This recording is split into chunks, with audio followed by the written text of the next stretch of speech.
అందరికీ నమస్కారం.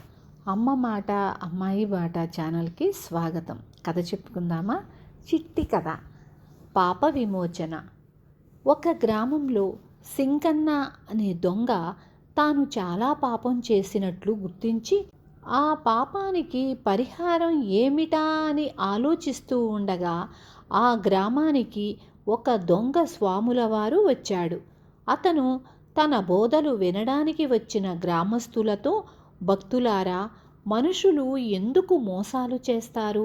తమ అవసరాలను తీర్చుకునేటందుకు అలా చేసిన పాపానికి విరుగుడు ఏమిటంటే తమ అక్రమ సంపాదనలో సగం దైవ కార్యాలకు వినియోగించటం. మోసగాళ్లకు పాప విమోచన కలగగలందులకు ఇక్కడ హుండీ ఒకటి పెట్టాము. మీ అక్రమ సంపాదనలో సగం ఈ హుండీలో వేసి పాప విముక్తి పొందండి అని బోధించాడు. అనేక మంది పాప విమోచనం కోసం తమ అక్రమ సంపాదనలో సగం స్వాముల వారి హుండీలో వేశారు. మర్నాడి ఉదయం స్వాముల వారు శిష్యులు హుండీ తీసి చూస్తే అందులో ఒక చీటీ ఉంది.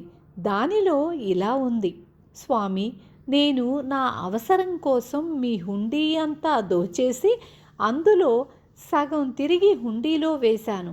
దాన్ని దైవ కార్యాలకు వినియోగించి నాకు పాప విమోచన కలిగించండి.